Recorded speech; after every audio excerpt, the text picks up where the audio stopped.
American exceptionalism. Some people believe it, some people don't.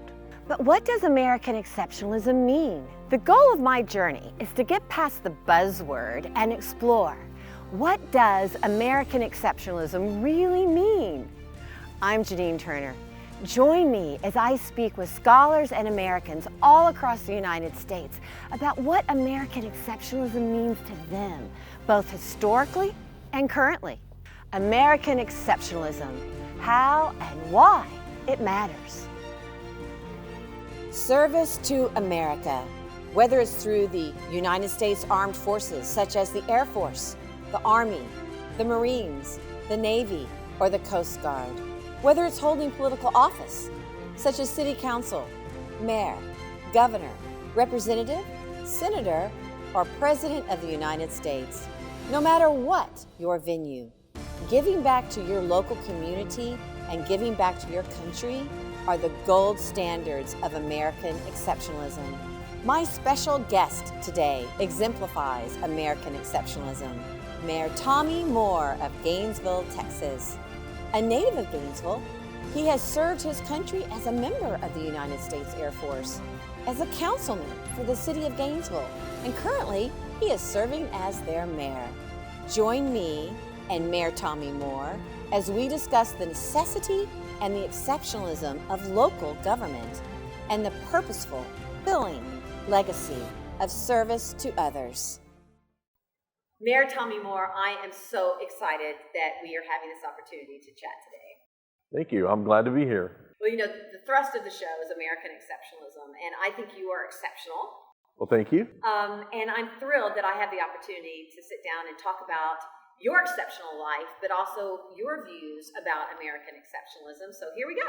It's a privilege to be here.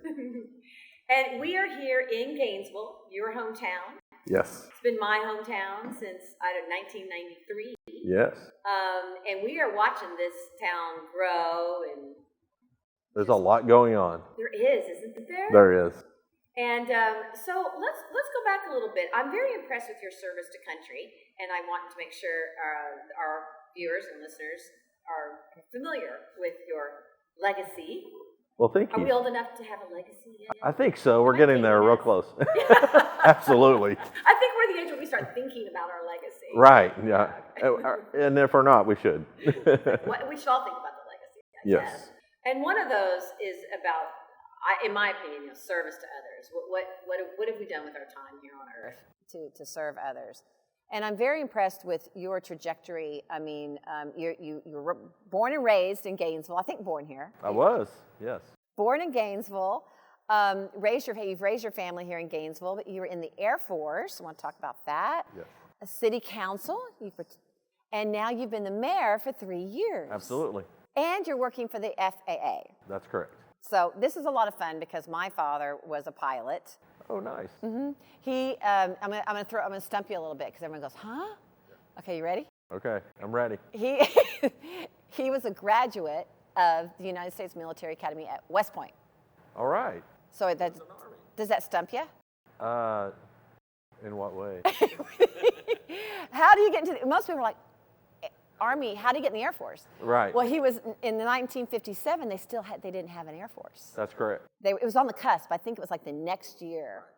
So they gave him a choice of what he wanted to do. Okay. And he chose to fly. So he was one of the first to fly twice the speed of sound in the 60s and all that. Oh. You also were in the Air Force. Talk to us about that because you know it takes a village. That does. You know it takes a team. To the Air Force is a multi-layered with all sorts of avenues and venues and jobs that create the whole element of protection for the country. So talk to us about your journey through the Air Force. The Air Force, yes. Graduating from high school here in Gainesville and seeking opportunities for my life, the military seemed to resonate with me to go and learn a trade and do something that served my country. So I visited a recruiter in Sherman, Texas. He sold me on a job that I thought I would like to do, and I signed up and left in December of '87, and that was where my journey started. I went through the Air Force Base at Lackland for my basic training, and then went through Chanute Air Force Base for my technical training, which is no longer there. Ironically, it's a senior living center now. Well. But from there, I went to Dyess Air Force Base, where I was assigned with the B-1Bs and C-130s and KC-135s at the time. So we were still under the Cold War at that time, and it was a really interesting time to be in the military. You know, just our nation had been in those situations for our whole lifetimes, or at least mine anyway. And seeing the alert birds setting out on the ramp and working the shifts to support all that, so it was a huge education for me to be a part of that history. I guess it was September of 1990. My unit was called up to go to Desert Storm, something that I never even envisioned having to, mobilize for. We were stationed in the United Arab Emirates, which was the southern part of the Gulf. We were actually 600 miles from any action. I was with the C-130s at that time, and we didn't know till later we were going to be processing casualties. That was what our base was established for. We had 52 C-130s there. And if you recollect, there weren't many casualties. So our mission became more about supporting the troops and placement of those troops during the war. And probably one of the shortest wars we've ever experienced as a nation. So I was able to come home in April of '91, and it was a wonderful experience to serve my country on the front there, on the other side of the world. Well, really enjoyed it. I thank you for your service. Well, thank you. So much. Since my father, for various reasons, it's kind of complicated. He had a heart. He was flying. We never really talked about it as a family, you know what I mean? But he was flying the B-58 Hustler, and it caught on fire. Oh, wow. So when it landed, they rappelled out and they started running. And then when he sat down after running, they discovered he was in a atrial flutter. Okay. And they just left him sitting there. Like, oh, you're in atrial flutter, and left him sitting there for like 3 or 4 hours, just sitting there. Because you have to do all the investigative questions and all this. Uh-huh. But now they'll let you fly with that because it's correctable and it's not a big deal. But back then, he had a team of 4 or 5 doctors, and 4 said he could still fly because they corrected it. And the main doctor said he couldn't. Oh. So they grounded him. So that's unfortunate. Yeah, so he wanted to fly, so he'd served his time, and he ended up flying for Braniff International, if you remember. Oh, how neat. He flew for Braniff International for 25 years, and then went on to fly in his 60s. Oh, nice. For ConocoPhillips or whatever, flying to the North Slope in Alaska, and so I had to see one of those. I had to go see the doctor once that actually, for a different reason, but that had grounded him. He goes, "You tell him I've been flying, for all these years. I'm in my 60s and I'm still flying." I'm like, okay, I will. Remind them. Yeah, but I appreciate your service. Since I'm a daughter, I can really appreciate it. I can really empathize. As a daughter of a father who used to tell the stories, though he was a quiet man, of that if he had to get in his airplane, it was Cold War, and if he had to fly to Russia, his mission was to fly to Russia and drop a nuclear bomb. Right. And then he wouldn't make it back. Right. So all the men and women who either serve under those pretenses, that there's a possibility I may go out on this and never come home like you did, or have actually been injured or died in their service. It's just an amazing courage, bravery, service to country. So I really appreciate your dedication and service. Well, thank you. And I think that's the thing that we miss out on when we talk about service people that do join the military, is that they do sign that dotted line that says, "I will give my life for my country." And that's a huge responsibility that falls on the shoulders of the men and women that do serve us. It's less than 1% of our population that serve in that capacity. But aren't we grateful for that? Yes. That they're willing to do that for us. So Absolutely. And it's just like in the Declaration of Independence, they said we're signing away our lives, our fortunes, and our sacred honor. Absolutely. Yes. And there's a wonderful recording out there by Paul Harvey. Have you heard it? Well, you've heard of many lot. Paul Harveys. I was probably. going to say, yeah, I know that's Paul too Harvey. broad of a question.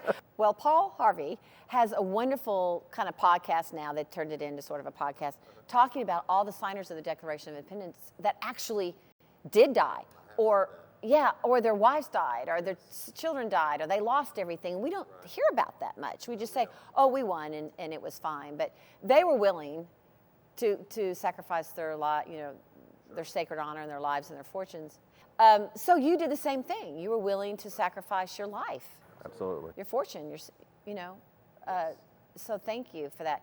Tell us what it was like. So would you consider the armed forces to be an aspect of American exceptionalism?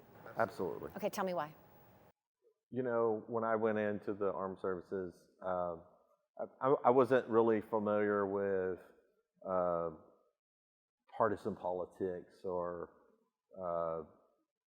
obviously we have our state rivalries or our team rivalries, but when they place you in that first flight or that first platoon in your military, you're the same across the board, everyone there, and they treat you the same, and you are expected to work as a team, and you're expected to build as a team. And it was enlightening. And you hear people talk about how terrified or scared or how hard that was. It was one of the most rewarding times of my life, being able to experience that level of involvement from my government. I mean, they weren't teaching us to be a partisan person. They were teaching us to be an American. And I loved it because we were there to serve. We were there to work together and to protect the boundaries of our nation, protect our freedoms. And the military to me is just one component of our nation that makes me so proud to be an American. Because it's not about, whether you're RID or a red or a blue, are you an American? And it's when our country, it's sad, it's when our country faces hardship that we really pull together. And then you can see that American spirit and that American exceptionalism, in my opinion. Well said. And we are getting away from that sense of unity and civic conversations and things of that nature.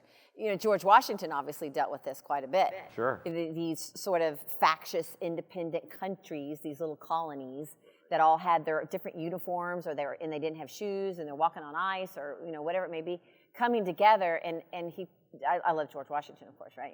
But one of the things he talked about was just the difficulty in bringing the concept of you're all fighting for, and that's why the Declaration of Independence was so wonderful, because now they suddenly had something to fight for. Absolutely. And I read recently too, because I always love to read, but that also it was a real good declaration to help get France involved, right? You know what I mean? There was a duality to that Declaration of Independence that I never really thought about till recently.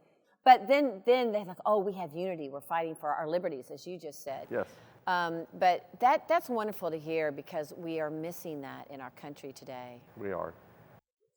A lot of division, unfortunately. So it's nice to hear about how the legacy of George Washington, bringing people together to be one, to fight for something, to put partisanship aside. That's why he was so discouraged, when Madison and Jefferson and Alexander Hamilton, everybody started to get so factious. Yes. And he was like, wait, what? And that's why they wanted to do the United States Constitution, because they knew the country now had to come together on a kind of governing level. Right. Because the Articles of Confederation, they didn't have any power or strength. So it really is a vital aspect of our country. They can't do it in Europe. I mean, they're trying now. But look at the history of Europe. They were like little states like we are, and they just fought each other all the time. So it's important that we came together. It really is. Okay, so thank you for sharing about your service, and once again, I thank you for your service. Thank you. Yeah. I appreciate you asking. I remember Desert Storm. I was filming Northern Exposure. Oh. Yeah, and that was under George H.W. Bush. That is correct. And that was a very successful journey. How many casualties did we have? Did we? Just a little north of 200. Okay, well, that's still terrible, but No, you know. yes, any human life loss was obviously was terrible. But it was well executed. It was like was. in and out, and you know. Yes. And it was really interesting serving under Norman Schwarzkopf. Not sure if you've ever read his book, but you would love his history of how he wound up there. Oh, I would love to read his book. Yeah, he grew up in that region, actually, part of his childhood. So that kind of made him perfect for that role to lead the war. Oh, came full circle for him. It did, didn't yes. it? Well, so talk to us about another element of American exceptionalism, which I believe are small towns, right? My dad was from a small town in Athens back in the 50s, so it was considered small. My mother's from San Antonio, but she popped around to Tyler, and not Tyler, but Taylor. Is there a Taylor? There's a Taylor, Texas. Taylor, Texas, yes. Taylor and a lot of little towns, but she was a San Antonio girl. But my father was from Athens, Texas, very small. But I think small, and I remember my grandma used to say, you know, with your kids, you know, small towns. So talk to me about the American exceptionalism and your experience. And I grew up in a small town because I grew up in Euless, Texas. Right. You know, where nothing was there. If you wanted a hamburger or a doctor, you had to go to Arlington. No. You know, and even Arlington had Six Flags, but that was about it. But Euless was just tiny, and I used to walk home from school, and just the memories that I have of being in a small town. And when we moved to Fort Worth, we were still kind of isolated. We were over on Eagle Mountain Lake, so it was. And I went to a very small elementary school in Fort Worth, Eagle Mountain Elementary, with the cows in the backyard. Right. You know, and you do tetherball before you go in. But it was that teacher, my 5th grade teacher, that solidified my love of service to country, because we spent the entire year rehearsing the musical 1776 to learn about the Constitution and the Declaration of Independence. So it was a great way to merge sort of the arts with the founding documents, which is what I'm trying to do now. So anyway, I love small towns. Tell me about your experience in a small town and the American exceptionalism aspect of it. Well, you know, growing up here as a child, I always thought Gainesville was special. I loved living in this small town. You know, my dad worked here in a shoe company, went on to work at Nocona Boot, which was a local company. I just thought that Gainesville was the only place on the planet to live, you know. And as I got older, I was wondering if everybody felt that way about their community. And I didn't know. You know, obviously, living in a small town, you don't get a lot of exposure outside of your community. But as I grew up and started traveling with the military, and later in life, I traveled with the FAA for 10 years. I got to go to a lot of communities. And it opened my eyes about America and what I saw in other communities across. There's pride everywhere. You know, there's patriotism everywhere. There's people that love this nation that you know, have different ideas and visions, but they still celebrate that red, white, and blue and our Constitution. But you know, living here in Gainesville is always just it is home, and I mean that more so than where my house is. It's home because this is where my you know, cultural experiences were developed here. My awareness of patriotism and how to be a good person, or you know, how to serve people, was all developed here in small town. And it's just, I'm at a stage in life now, I feel like I'm giving back. You know, that's what I want to do with my life moving forward, is give back what I was able to reap as a young child and a young adult. Being of service, yeah. Yeah, that's true. I think that the trajectory of life, you may have the kernel and the foundation of it, but the 20s and 30s are all spent sort of finding your career and then your family, and then you do hit your, 60, 61. You're like, okay, what am I doing? Right. Though I think I've always sort of felt that way, as you did too, but I mean, you really hone in on it a little bit. But now, were you raised near the town square? Or No, no, I was raised in the southeast side of town on Howarth Street, close to Howarth and Harris. Just a small tract home. My parents added on to it, and we had a nice big backyard to play with our dog and have a garden. And isn't that wonderful? Yes. Yeah. It was it's very iconic, America. I remember playing baseball in the backyard with, in Absolutely. Euless, Texas. That was still my favorite house. It was shaped like a blue barn. And so we called it the Blue Barn. And so I ventured off to New York at 15 and Hollywood at 17 and back and forth to New York and Seattle, film Northern Exposure. And then as soon as Northern Exposure was picked up for 50 episodes, I wanted to move home. I didn't even realize I harbored that. Right. But the minute I sort of made it, and it was picked up, all these episodes, which never happens and never has happened really since. They never pick up for 50. They pick up for 13, 22, But this clock went off, and I'm like, Texas, time to go home. Time to go home to Texas. And I wanted to find land and move back to a small town the way I'd been raised. But it really is, I love the sense of community that we have. But my dad, he would always talk about living near the square, the town square, and how people would go out. And we were talking, Becky Jones and I were speaking earlier, who was a leader in the Gainesville community. And we were talking about just before television, before radio, how you had to go out and actually be a part of the community. And I just think about it too, sitting out in the hot. I remember sitting on lawn chairs under trees in the heat of the summers with my grandmother. Yes. And that's just what you did. Right. Yeah. And you could enjoy nature and be outside, but and garden and have all those, experiences as a child. Yeah. So small towns. I mean, as you say, everyone has patriotism, whether they're in a city or wherever Absolutely. they may be. But I do believe there's since I've lived in Los Angeles and I've lived in New York City, it's much harder to have a sense of community. Sure. Sure. I mean, you have a sense of like, well, I don't know about LA, but I mean, in New York, you go, New York, yeah, but you don't really know people. You go out and you bump into people and it's refreshing. You might chat up with someone, but there's really not that involvement. Small towns still give you that kind of sense of fellowship with one another. And before televisions and that's what people had to do. They had to go out. Right. And chat and talk.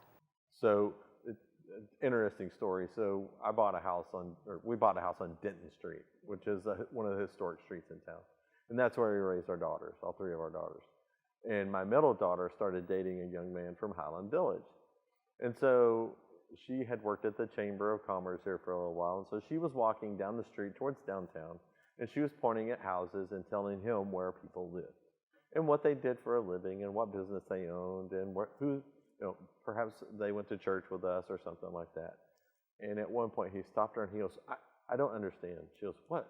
She goes, how do you know who lives where and what they do? She goes, this is my community. This is my town. These are my people. He goes, I don't even know who lives next door to me. I don't even know who they are. I don't even know their names. And so it made me feel good that she had that experience as a child and a young adult to be here and see what that sense of community was.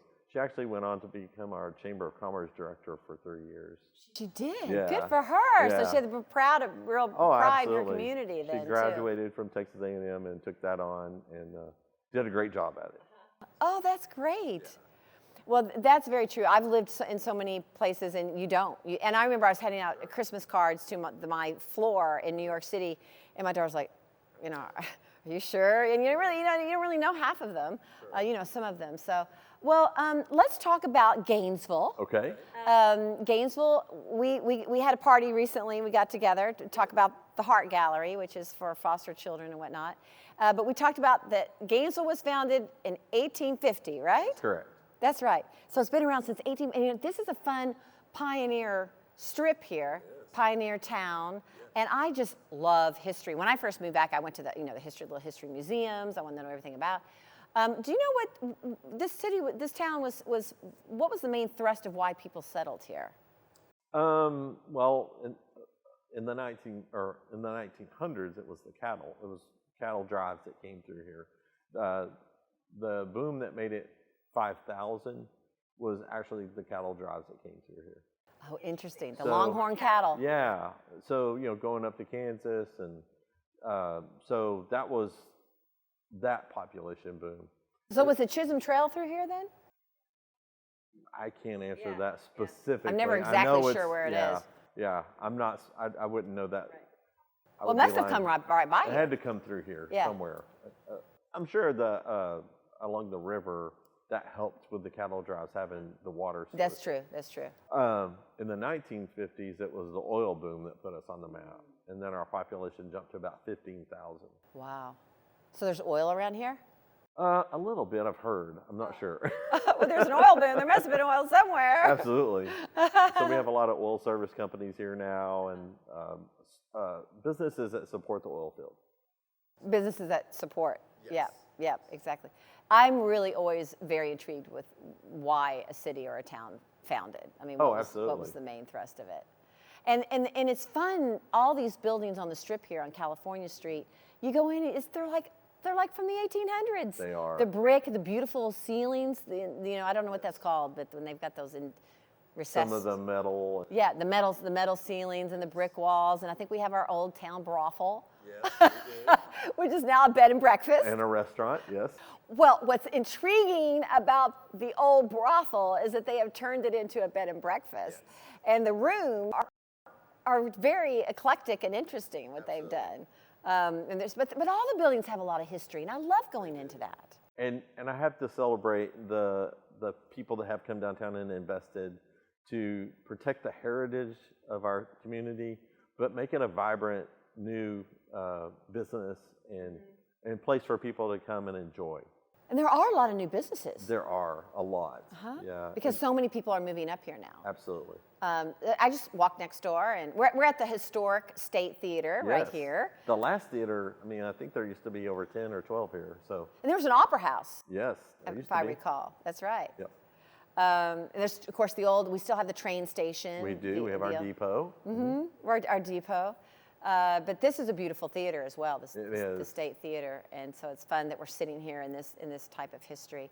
Okay, so we love the whole historic Gainesville and the new burgeoning Gainesville. Absolutely. So talk to us about City Council. All right. Because you served on the City Council how many years? Once again, we talk about the Founding Fathers really believed that it's local government is the most important. And I've given over 600 speeches to students in classrooms about this topic. And it's like, look, it's not, and one of the things I really try to hone in on is, can you go knock on the White House door and go talk to the president? Right. Female, male, Democrat, Republican, I mean, no. No, you can't. So why are we relying on the president? It's local. More people show up to vote for president than they do the House or the Senate in midterms. Sure. They don't even know what midterms are. Sure. But the local government, our founders always believed that's the nucleus. And I'm always, the way I explain it to the students is, in New York City, they banned an extra large big gulp. You could go in and get a big gulp, a big Coca-Cola. Sure. Would you want that here? No. Well, see, they want different. They actually reversed that because it wasn't legal what they did. I see. But I mean, it's New York City wants different things than Gainesville, Texas, and it's something different than Los Angeles or whatever it may be. So the City Council is part and parcel to that local government. Absolutely. And I bet there are a lot of people listening that have heard of City Councils, know of it, but they don't really know the nuances of City Council. So talk to us about. Of course, it's committee. It's a committee atmosphere, right? Right. So talk to us about why you joined the City Council and how long you were on the City Council. Okay. So City Council, we're a representative form of government. So we're elected by wards here. Therefore, I, as a ward councilman, represent a section of the city. And so we're not at large elected. And I like that. I like that we have a voice on the City Council that will listen to the citizens. And I joined because I wanted to serve. My children had grown and gone off to college, and I still felt passionate about my community, and I wanted to be involved. And all the years that I turned away service because I was raising a family, it was now my time to go and serve. How big was your ward? I have about 2,000 people in my ward. And when do they vote for this? So half the City Council is elected one year and half the next year, and then the mayor is on one of those cycles. So how long of a term is it? 2 years.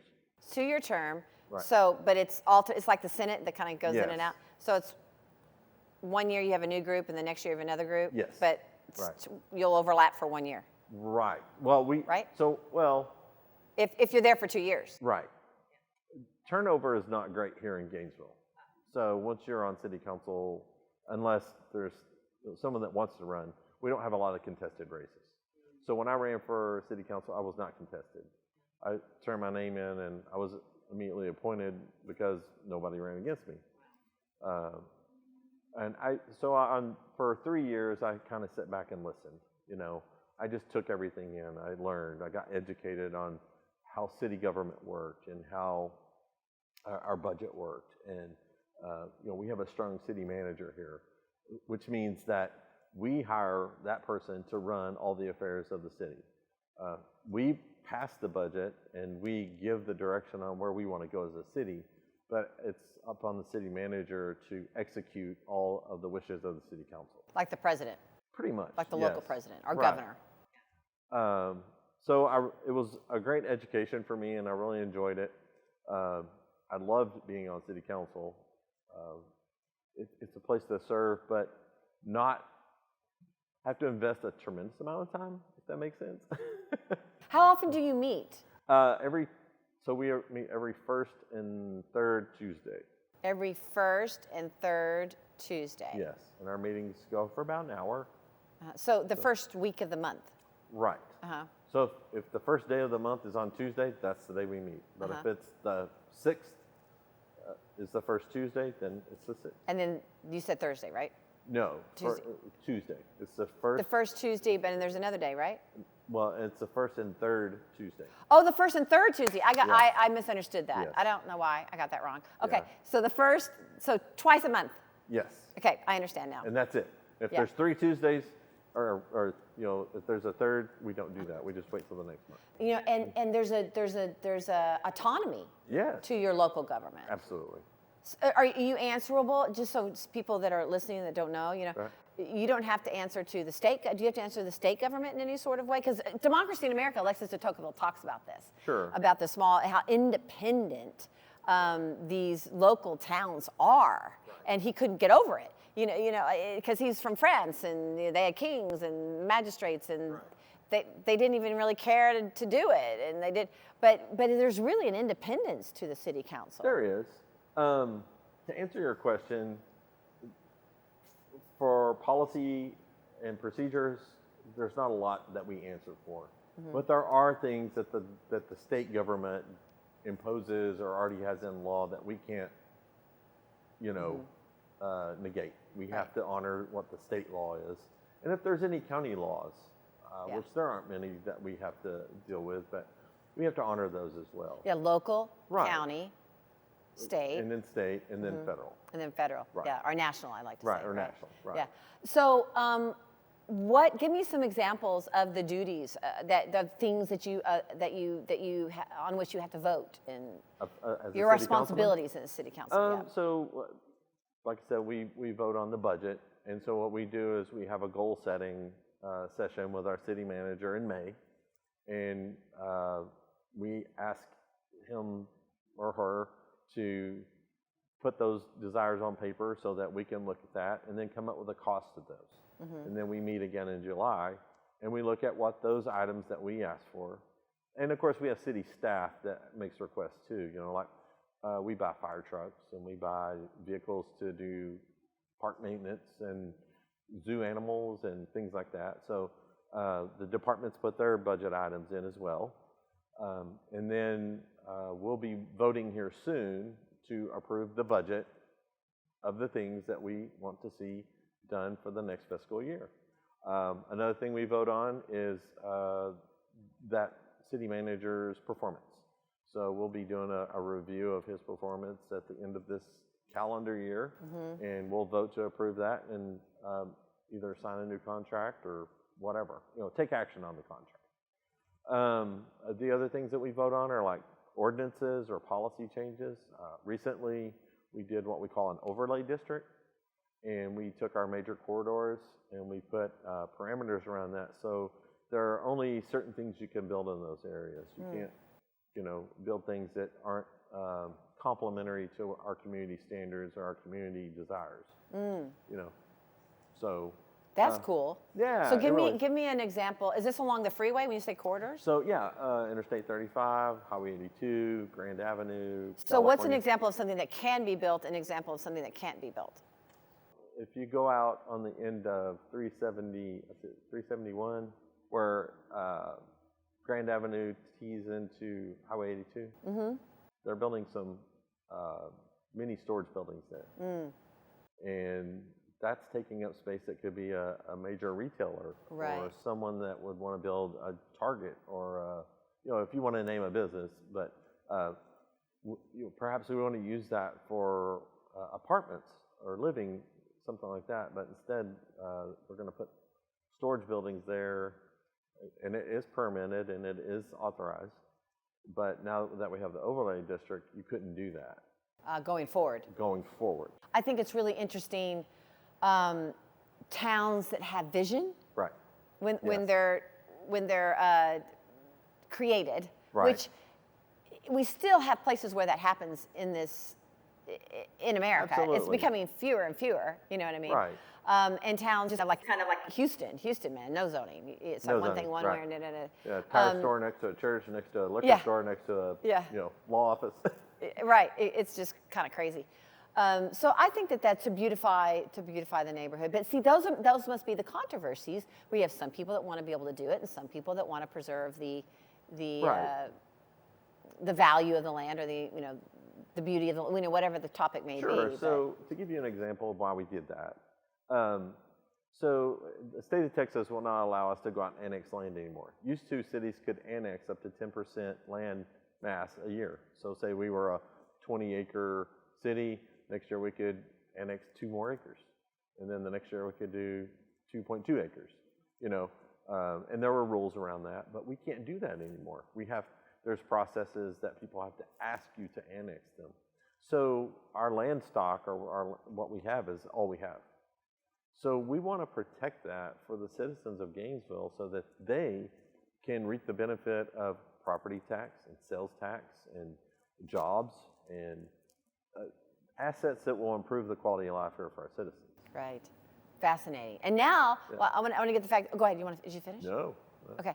I look at Gainesville and say, oh, I think it'd be so cool to put hanging baskets. Right. Beautiful hanging baskets in front of every business. Wouldn't that be fun? And maybe put lights. But then I'm thinking, oh, wow, that probably costs money. And then who's going to water them? Right. You know what I mean? It's just like, but that's just aesthetic. Go talk to Janine Leftwich. He would love to partner with you on that. Okay, good. Yeah. We'll be the Lady Bird Johnsons throwing out the bluebonnet seeds, beautifying, she beautified the countryside. So all the flowers you see downtown are because of Janine Leftwich. Oh, really? And he pays his grandson to go down and water them every day. You're kidding. Them. Nope. See, this is community. Yes, absolutely. I would love to talk. That would be fun. You should visit with him. He would love to talk.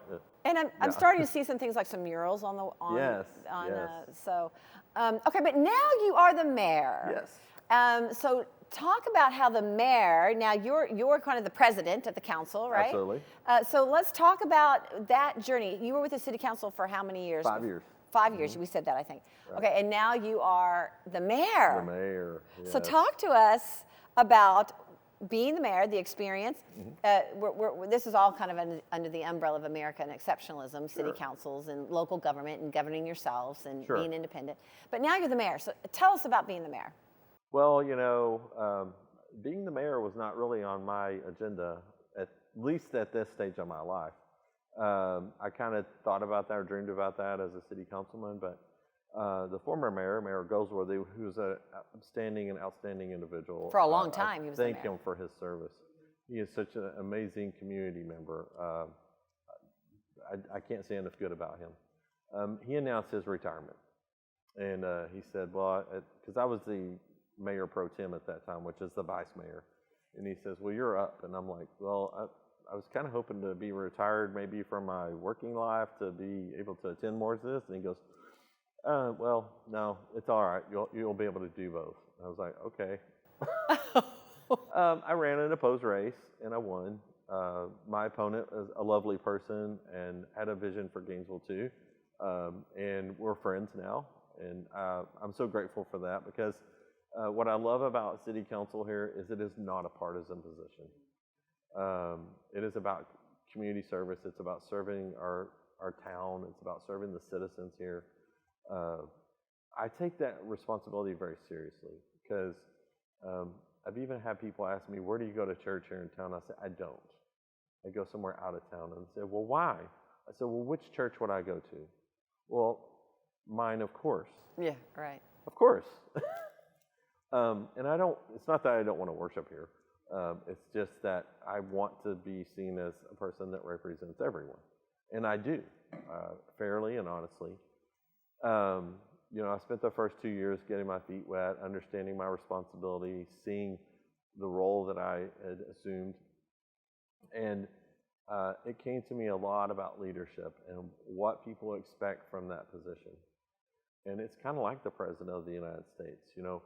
You're elected to set the agenda, to set the goals, to help vision for the future, to protect your heritage, to make sure the security and safety of your citizens are at the highest level. And we fortunately have all the public, the great public servants in this community. I couldn't be more proud of the people that work for this city. I praise them constantly for all the love and passion they put into their jobs and into serving the citizens here. So it's been quite an honor to be the mayor. And it took me a long time to have people walk up and go, hi, Mayor. And I'm like, I'm Tommy. They're like, but you're also the mayor. And I finally had to go, you're right, I am. Because I'm not about titles or positions. I'm really about just loving people and loving my community. So it's been an incredible journey. And you just talked about planning, and having a vision. We just kicked off our comprehensive plan we're going to call it Guiding Gainesville 2040. And we're putting a plan together that we will work from once it's established. We're going to get community involvement. We're going to get our community investors, our community business owners, the people that live here and have their whole lives here. We're going to get their opinions and we're going to build together. And I'm so excited about that moving forward and being able to set that tone. How is the community?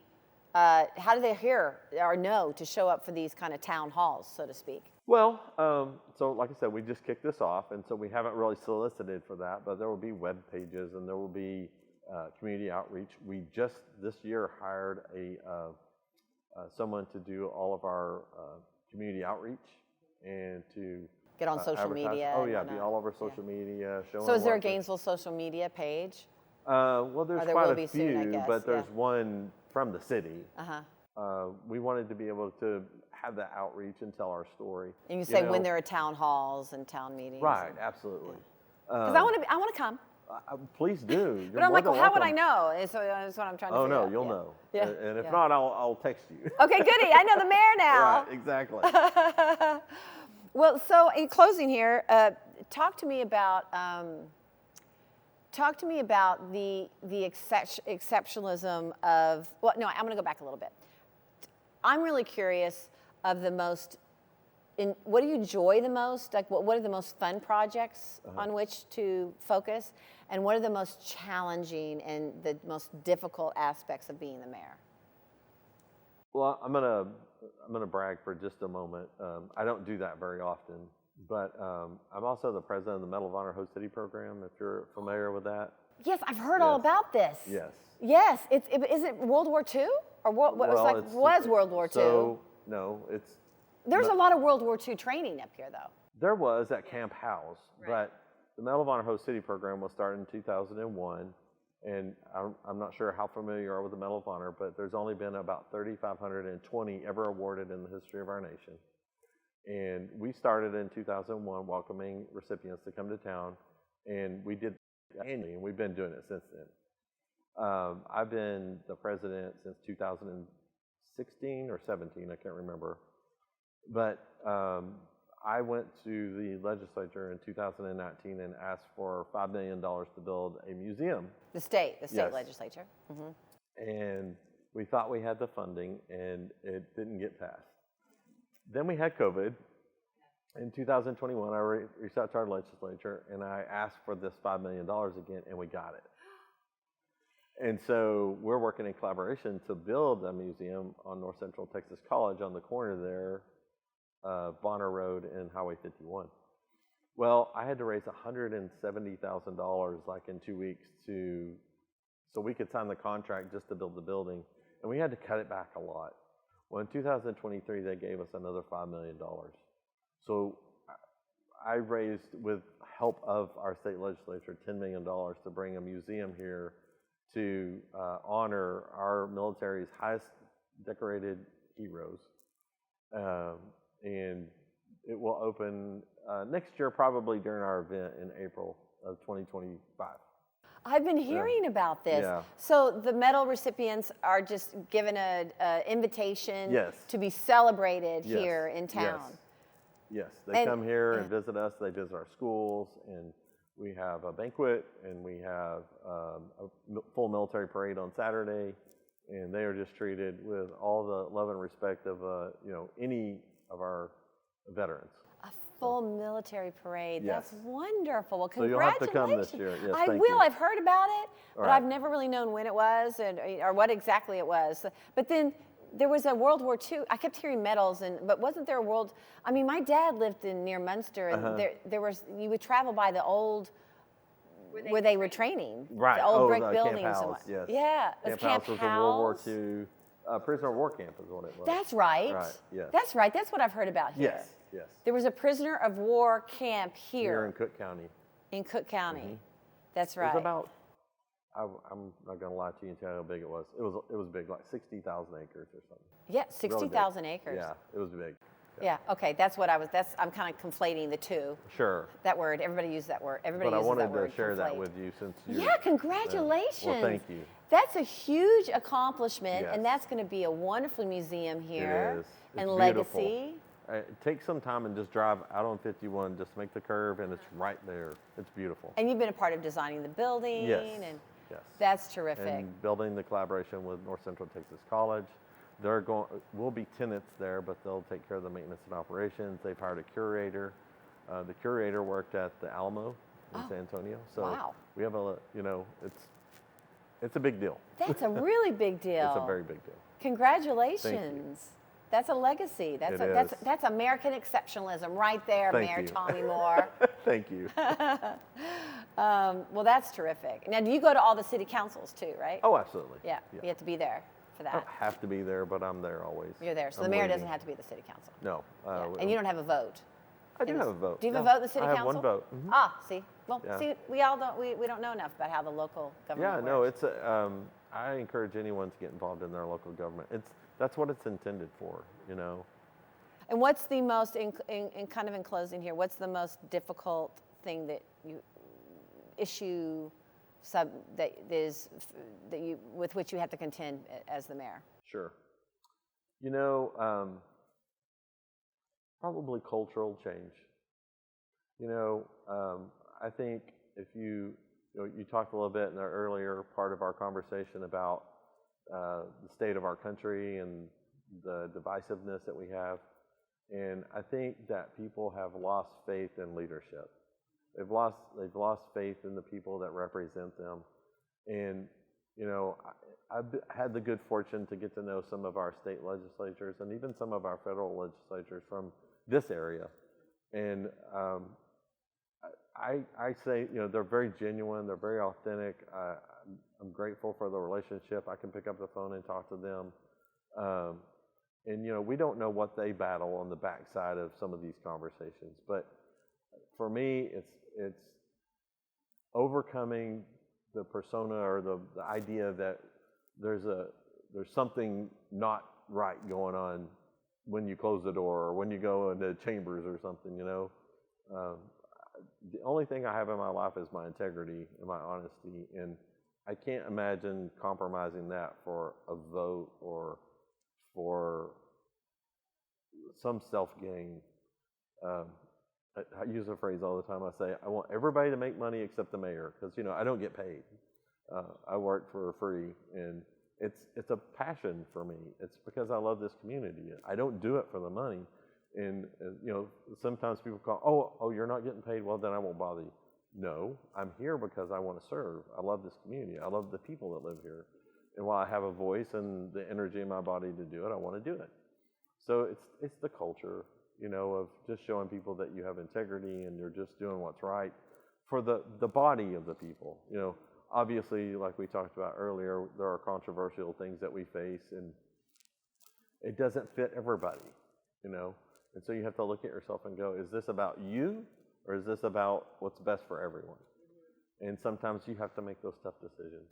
Right. And you just want people to respect you when it's done,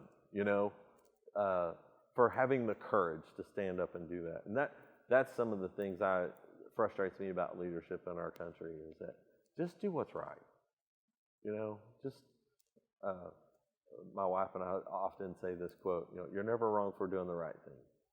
I think wasn't that Mark Twain that said that? I don't know, but I love that quote. Yeah. You're never wrong for doing the right thing. Yeah. Yeah, that's terrific. Yeah. That's terrific. That's really great. So. And I just have do all mayors work for free? No, I wouldn't think so. Like the city of Dallas gets paid. Yeah. I used to know the Arlington mayor quite well. He got $250 a month stipend. Yeah. And you go, wait, they have all those big stadiums and all that, and he gets $250. Yeah. But no, most mayors don't get paid, especially the small town mayors. Right. Yeah. Well, I certainly thank you for your service. Well, thank you. And I think you are exceptional, and I think you epitomize American exceptionalism with the service you've already given to your country through the Air Force and working with the FAA, as well as that too, and the city council, now your mayor, and the time that you dedicate to your country. Yes. So thank you very much. I think in a way we've become a society where we're a little bit selfish and we focus on ourselves and what we want, and what can the government give us, and you're a shining example of, what is it Kennedy said, let us not think about what our country can do for us, but what we can do for our country. Exactly. I'm paraphrasing. Yeah, absolutely. But you're the epitome of that. So you're very kind. Thank you. Last question. Is there anything you want to touch on about American exceptionalism in closing, like a summation? I think Gainesville is an example of American exceptionalism, and it goes beyond the borders of our community. But the philanthropy in this community to help those who are down and out and don't have what others have, the fundraisers that the people of this community go to and donate to help those that aren't as fortunate or aren't as successful. And I think about that when I think about our military and how they go to other nations. They leave their families here and they go there and they defend other nations and other borders and other people. It's just it's ingrained in our DNA, You go back to the Revolutionary War, that's where that comes from, We're not going to allow people to pick on others. We're going to take care of those that we love. And so that's what I think about American exceptionalism. It's just who we are. Well, thank you for illuminating American exceptionalism, what it is, why and how it matters. And once again, I thank you for all of your terrific service to our country, to our town, and to our community, and you truly are exceptional. So thank you, Mayor Tommy Moore. Well, thank you, Janine. I appreciate you asking me to be part of this. Of course, it's fun. It was fun. Thank you.